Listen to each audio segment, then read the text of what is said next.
Pagkatapos nito, nakita kong bumababa mula sa langit ang isang anghel na may malaking kapangyarihan. Nagliwanag ang buong daigdig dahil sa kanyang kaluwalhatian. Ubus lakas siyang sumigaw. Bumagsak na! Bumagsak na ang tanyag na Babilonia. Ngayon ay tahanan na lamang siya ng mga demonyo, bilangguan ng masasamang espiritu, ng maruruming ibon at ng marurumi at kasuklam-suklam na mga hayop.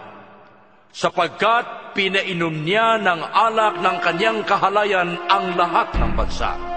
Nakiapid sa kaniya ang mga hari sa lupa, at ang mga mangangalakal sa buong daigdig ay yumaman sa kaniyang mahalay na pamumuhay. Narinig ko mula sa langit ang isa pang tinig na nagsasabi, Umalis ka sa Babilonia, bayang ko. Huwag kang makibahagi sa kanyang mga kasalanan, upang hindi ka maparusahang kasama niya. Sapagkat abot na hanggang langit ang mga kasalanan niya, at hindi nalilimutan ng Diyos ang kanyang kasamaan. Gawin ninyo sa kanya ang ginawa niya sa inyo. Gumanti kayo ng higit pa sa kanyang ginawa. Punuin ninyo ang kanyang kopa ng inuming higit na mapait kaysa inihanda niya sa inyo. Kung paano siya nagmataas at nagpasasa sa kalayawan, palasapin ninyo siya ng ganoon ding pahirap at kapighatian. Sapagkat lagi niyang sinasabi, Reyna akong tinatanghal, hindi ako biyuda, hindi ako daranas ng kasawian kailanman. Dahil dito, sabay-sabay na daragsa sa kanya ang mga salot sa loob ng isang araw. Sakit, dalamhati at tagutom, at tutupukin siya ng apoy, sapagkat makapangyarihan ang Panginoong Diyos na humahatol sa kanya. Tatangis at iiyak ang mga haring nakiapid sa kanya at nagpasasa sa kalayawan sa piling niya. Habang tinatanaw nila ang usok ng nasusunog na lunsod,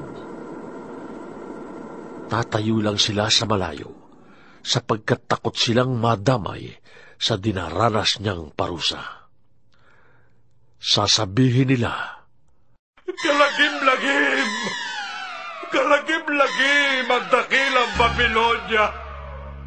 Ang matatag na lungsod! Sa loob lamang ng isang oras ay naganap ang parusa sa dakila at makapangyarihang lungsod ng Babilonia!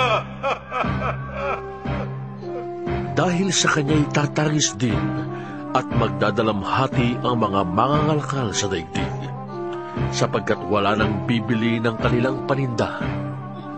Wala nang bibili ng kanilang mga ginto, pilak, alahas at perlas, mga lino, seda, telang kulay ube at pula, lahat ng uri ng mabangong kahoy, mga kagamitang niyari sa pangil ng elepante, mamahaling kahoy, tanso, bakal at marmol. Wala nang bibili ng kanilang sinamon, mga pampalasa, kamanyang, mira at insenso, alak at langis, harina at trigo, mga baka at tupa, mga kabayo at karwahe, mga alipin, at pati buhay ng tao. Wala na ang lahat ng mga bagay na hinangad mo. Ang lahat ng kayamanan mo, pati na ang iyong kagandahan, ay napahamak na kasama mo.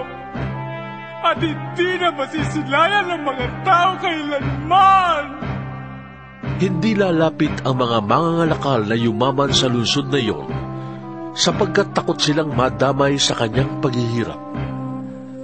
Tatangi sila at magdadalamhati. Sasabihin nila, Nakakapangilabot ang nangyari sa tanyag na lungsod. Dati nadadapitan siya ng lino at telang kulay ube at pula. Napapalubitaan ng mga alahas, ginto at perlas. Sa loob lamang ng isang oras ay naglahog lahat yun. Mula sa malayo ay tumanaw ang mga kapitan, mga pasahero, at mga tripulante ng mga sasakyang dagat, at lahat ng nabubuhay sa pagdaragat. At tinangisan nila ang nasusunog na lunsod habang minamasdan ang usok na nagmumula roon. Walang katulad ang katanyagan ng lunsod na yon. Nagsabog sila ng abo sa kanilang ulo at nanangis. Kalagim-lagim! Kalagim-lagim ang nangyari sa dakilang lunsod. Yumaman ang lahat ng tumigil sa kanyang daungan.